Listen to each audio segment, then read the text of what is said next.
All right. Did y'all catch it? Did you catch it? Because I just got finished watching the debate between Pearl Davis and Trent Horn on Pints with Aquinas. And I got to say, listen, that debate turned out exactly the way I thought it would. And we're going to talk about that today. Before we do, though, did y'all notice the thumbnail? Listen, I got to tell y'all, yours truly did that thumbnail for Matt. Yes, I did. I have done other thumbnails for him. Whenever the thumbnail looks like it's popping, usually Roxy did. Okay. So anyway, he had emailed me a couple of weeks ago and said, hey, could you redo this for me? And he had an original one. And he told me I wanted to look a little bit more like Mortal Kombat or so. I was like, say less. I'm so on it. Okay. And so I came up with a really crazy one just for fun at first. And then he settled on the more tame one because, he doesn't take risks like I do. Matt don't be taking risks like I do. I like to push the buttons. But anyway, I thought that was a fun little factoid we should lead in with. So the debate. Here's the thing. Pearl is really hard to listen to for me for long periods of time because the way that she approaches conversation just sends my anxiety through the roof because she's all over the place and my blood pressure up too because she's just so frustrating. I feel that she can be so insufferable on interviews because it's more important for her to constantly be speaking, to not listen to what someone has to say when they have an opposing opinion than what she does, and to just steamroll her way into being correct. And that's never a way to have a debate or a conversation. And I think that Trent made some really great points. He always comes with facts and he always comes with his statistics. But I also felt there were some areas where he could have pushed back on her a lot more and didn't. Maybe that was for the sake of charity, but honey, listen, we came for a debate, okay? So listen, it was good though. And here's the thing. I really am starting to think that these conversations are completely futile because what happens with these conversations is that people keep pointing out the problems. Pearl is really great with pointing out the problems of our society today. Pearl is really great for making staunch points about why men should check out of dating and relationships, and in this case, marriage. But she doesn't offer a single solution. And I feel like her platform, and much like the Red Pill Now, much like MGTOW, is that it's feeding towards an audience of men who, for the most part, seem like they're hopeless, who seem like they've given up when it comes to relationships, who've decided that they're throwing in the towel, who see themselves as an underdog, and in many cases, a victim of our current society and of women. And it keeps them in this nihilistic vortex. And when you're there, there's no solution that anyone can give you. And it's crazy because we live in a society that is so dopamine addicted. These algorithms will have you doom scrolling for days upon days, hours upon hours. And if you're being constantly fed this kind of content and this kind of message, you're right. There is going to be no hope for you because you've given up on yourself. But the scary thing is that we're seeing this multiplied in society. And not only are we seeing it in men, we're also seeing it in women as well. No one is safe. And I'm really starting to feel that even from a Catholic perspective, that, man, unless folks are really willing to say what we need to say in the society that's going to fix things, nothing's going to change. It's just going to get worse. We are looking at the brink of the collapse of our society. That's where we are. So these conversations are important. But when they offer no solutions, what's the point of even having them? What's the Band-Aid that would need to be ripped off in order to wake up the society? Well, we are in a post-Christian society. And a lot of these things that's being talked about with submission and marriage and this, that, are all rooted in Christian traditionalism and culture. And even if you wanted to expand the umbrella, you're looking at the umbrella of Abrahamic religion and culture, Christianity, Judaism, and Islam, because they all kind of approach marriage in similar ways. But if I can say that there were any topics that were not explored enough in this debate on both sides, it's this thing about submission, where it comes from, and why it is highly misplaced in the hands of the Red Pill community, and Pearl's downplaying of the effects of pornography, hypersexuality, and promiscuity in our culture, and how that actually has impacted men as much as it has for women. In much of her conversation in this debate, there were a couple of things that Pearl said that were very disturbing to me, but one of the things that she said is going on about this thing about porn stars and how men shouldn't date porn stars, nor should they marry them. And she said this more than once, and every time she said it, I just could not stop laughing, because why are we talking about porn stars in this conversation?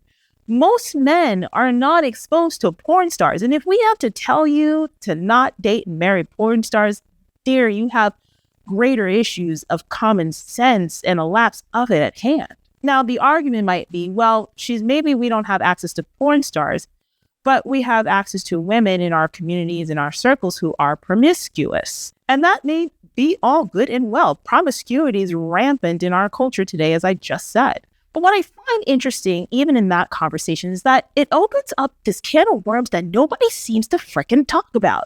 Did you notice all the girls that are brought onto these platforms that these men in the red pill and pearl are constantly talking about? They are a specific kind of woman. They are women who are the OnlyFans models. They are the ones who are on Instagram with all of their glory hanging out. They are the ones who are obsessed with money, who are obsessed with a certain kind of lifestyle. They are the ones who play up a certain look, put their sexuality and beauty out there first as a way to entice men to their profiles. These are not women of virtue. And it seems like in these conversations, and when Pearl kept talking about the porn stars, it just kept becoming clearer to me that a lot of men who are listening to her stuff, who are watching the channels that are like hers and following these podcasts, they seem to want to take that kind of woman who is by nature very promiscuous by the way that she puts herself out there, and they want to tame these women and turn them into women of virtue. And it doesn't work like that. I'm so baffled by this conversation here. Why are we bringing up porn stars in a conversation about dating and marriage when these women are not the ones available to most men? And for men, why are you trying to chase after the eye candy women when you know how they are? I just don't get it. Because when you look at the opposite side of the spectrum and you look at women who do want to get married, who want to go ahead and have the children, who want to do all of those things, men seem to be overlooking those women in droves because none of them can find any of you red pill guys out there that are searching for that kind of woman. But she doesn't look the part. She covers herself up. She acts and carries herself a certain way. She's not going to sleep around with you. And a lot of times what happens when men meet these kinds of women is that they chuck them to the wayside because they're boring, they're not attractive enough, they're not what they may be looking for, desiring for whatever reasons. And now we get into this vicious cycle of them chasing a woman that's outside of the standard that they want and trying to make her fit into the square peg, and it's not going to work. And you know what? Women do the same damn thing too. And that's the thing that I find so frustrating about this conversation, particularly with the red pill talking points, is because at the same time that we are pointing out the flaws in women, men are not given any kind of chance to take responsibility for where they are in their station. For instance, this leads into one of the other things that I had a problem with, and that is Pearl seemingly to give a pass to men who watch pornography, who are subscribed to the OnlyFans girls, who are promiscuous and fornicating outside of marriage. She even gives passes to men to cheat on their girlfriends or cheat on their women because these men are high value and men can't quite possibly control their physical sexual urges. They have unbridled lust and it should be unleashed onto society, and the women that they are with should just take it. That's one of the things that she talks about. But here's the problem with that, is that hypersexuality, pornography, masturbation, all of that stuff has a detriment on men too, and their ability to lead relationships or to be in any at all. Study after study has been coming out talking about this.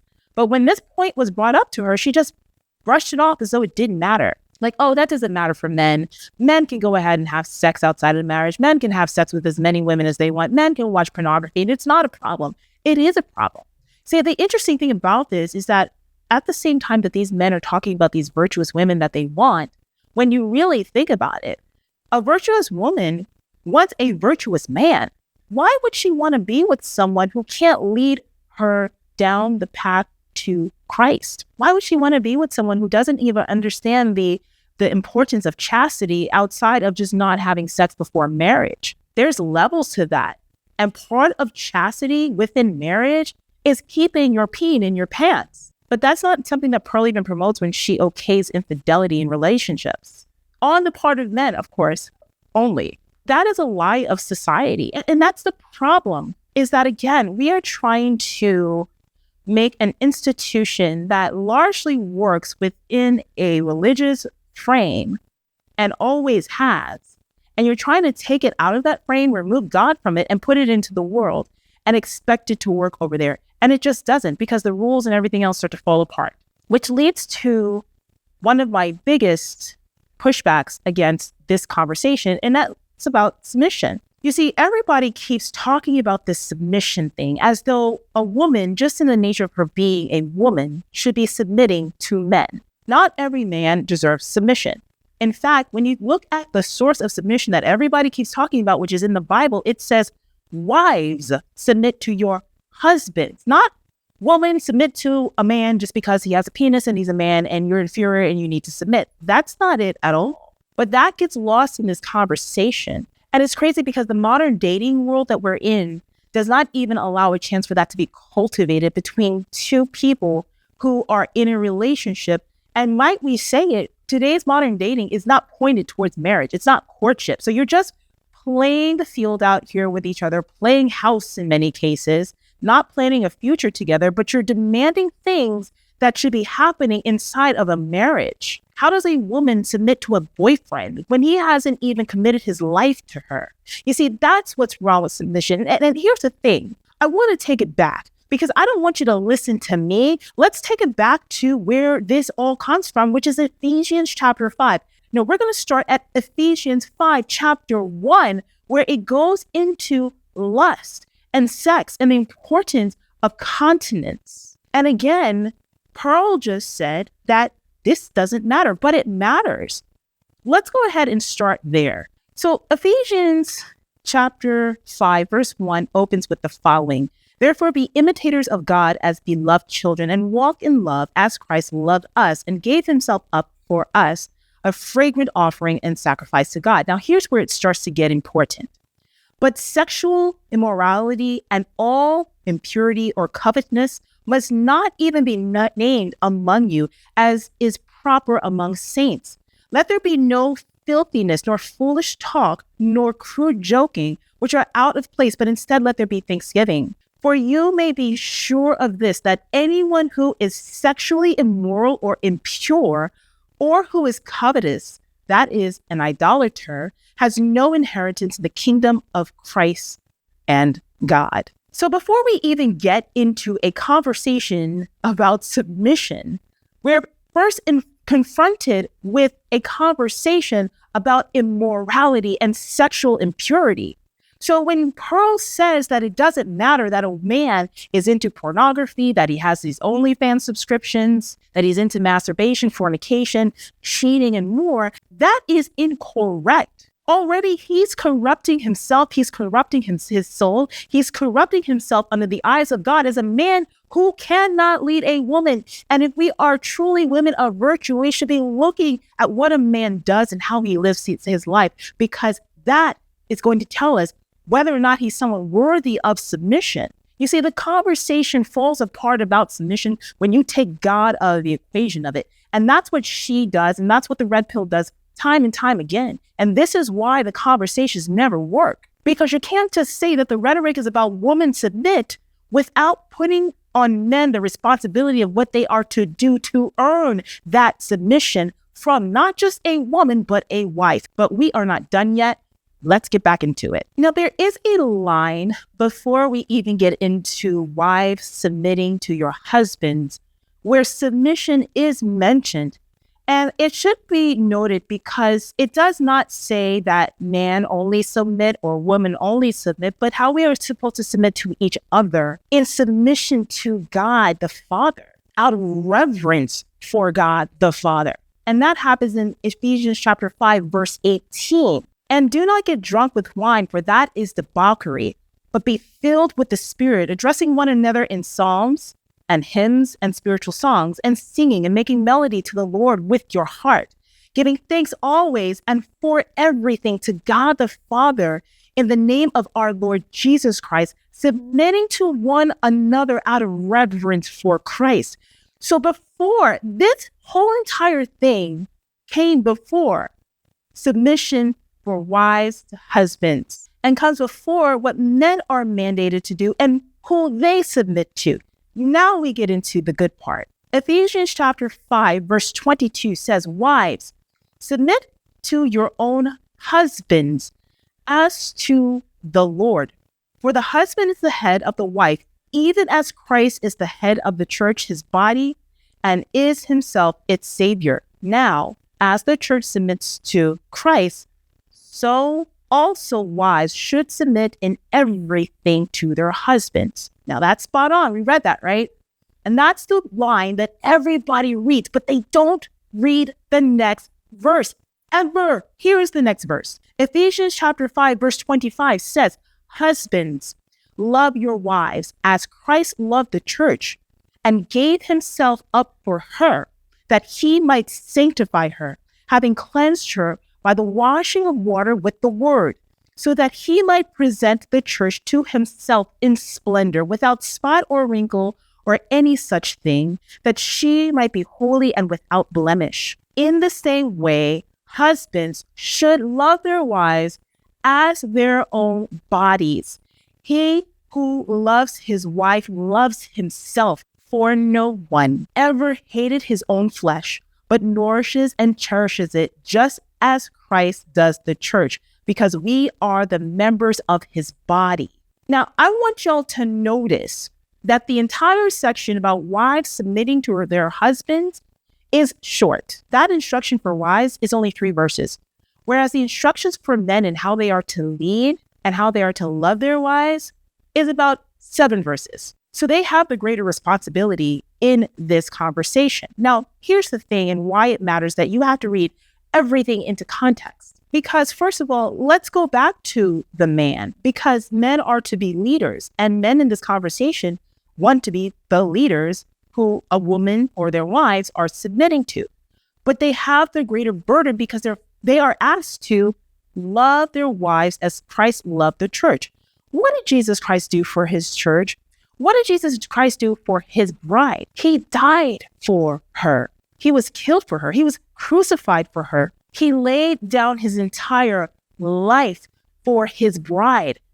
And men are called to do that, to lay down their lives. Now, in order to take this even further, you got to go back to Corinthians, which talks about head covering and how for men, the reason why men don't cover their heads in the temples was because Christ is their head. They submit to God. They are submitted to Christ. So they wear no crown on their head. They wear no hats. They don't cover their heads because their heads are covered by Christ. And women, we cover our heads because we are submitted to our husbands. That is what that whole thing broke down to. And it feeds right into Ephesians because Paul was the author of both. And in order to understand these things, you got to read things side by side. You got to know what the hell you're talking about. Otherwise, you're cherry picking the Bible and using things that work for you, taking it out of context, giving it to the world. And now we have the mess that we're in right now. Men must go ahead and lay their entire lives down and die for their wives. But how many of these men that are demanding submission know that, understand that, or will even do that? No, they want to. And Pearl just said in this debate that it's A-okay for men to cohabitate with women, never marry them, let them be in long-term relationships and girlfriends and stuff like that. When he's done with her, just kick her out. Who wants to submit to that? That's not what marriage has ever been about. And to put yourself in that situation as a man or woman is absolutely insane. Now, knowing that men are to lay down their lives and die for their wives in the way that Christ died for his church and loved his church, women are called to submit to their husbands. But that's the thing. When you know that your husband has laid down his entire life for you, when you know that that man is someone who is led by the Lord, his headship is by God, God-led, and you are a woman who trusts in the will of God, then it's going to fall hand in hand. For us, submitting is opening ourselves, opening our lives, opening our wombs, opening everything to receive him so we can build a life together.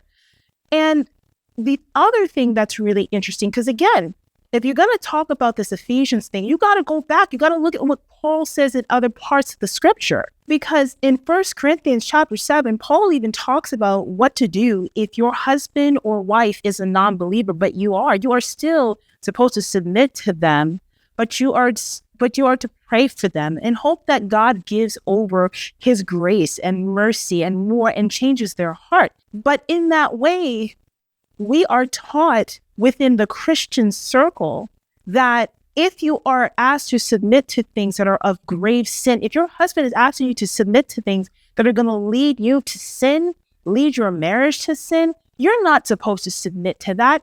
And nobody talks about that. A man who is truly loving his wife in the way that he's expected to is not shutting out her opinion or thinking that anything that a woman says doesn't matter because she is inferior to him because she must submit to him. No, he would respect that woman enough and love her enough to want to hear the things that she has to say and make the decision moving forward if whatever it is that he has to make a decision on can help him to make that better choice. So submission isn't this thing that's this overbearing and overpowering conqueror of a woman in a marriage. And unfortunately, when you take out the context of all this stuff I just presented to you, that is exactly what it is, because these men don't understand that submission is through love. Submission is through the example of who they are as men, worthy of that. And submission isn't something you just go around demanding of random women, that this is something that a wife reserves for her husband. And if you're not her husband, what is there to submit to? The only thing that y'all got is cooperation, because at this point, again, you're just playing house and you're fornicating and you're not living by any kind of standard that's going to lead to a lasting relationship anyway, statistically. I just really felt in this conversation, even between both Trent and Pearl, that this was a missing piece. Like, this is something that I felt that Trent could have really laid into even more. Our society is about corrupting tradition. Our society is about corrupting marriage. Our society is about corrupting family, destroying it, giving everyone this nihilistic view of life, no hope. Because when you have no hope, you're easier to control. When you're constantly working on your emotions and you're depressed and you have all this anxiety, you're easier to manipulate. And that's all of what this rhetoric does. It's not giving anybody any answers. It's just convoluting the conversation with a bunch of gibberish and nonsense. And because everyone wants to be so afraid to bring God up in the equation, no, this conversation never goes anywhere. You want to know what's going to fix it? Men and women foregoing the world and getting their spiritual life together. And that brings in another point of frustration from this dialogue, is that there is no sense of redemption. Like, for instance, the way that Pearl talks about women and the fact that women who have had sordid past, these porn stars that she constantly brings up all the time, and whether or not they deserve any redemption, to her, there is none. To a lot of the men in her space, there is none. But at the same time, again, you've got men who are sexually impure as well, but I guess they would get all of the forgiveness and redemption because this doesn't impact men, right? That's not the way this works. Everybody's going to have to come clean with all their BS and put it out on the table and realize, look, we're going to have to start this again because none of this is working. I think that, again, you cannot have an honest conversation about Pearl Davis and not say that she makes good points. Because she does. She makes good points. She finds the talking points that'll work for her audience. She knows how they are passionate about certain things. She does see, as we all do, that there are things going on in our society that just are a hot mess, and she highlights them. She didn't originate any of this stuff. She just spits out what she hears and what she thinks is important to her audience and has discussions about that. And that's great. I think that that is important because you got to hear the grievances of the other side in order to know what solutions may come of it. But that's the thing. There are never any solutions to any of this stuff. No one has a solution, particularly when it comes out of the red pill, except for men at the age of 20-something, get your balls snipped off, never have children, never get married, and just die alone, because that is the only thing that they have given as a solution to this entire problem.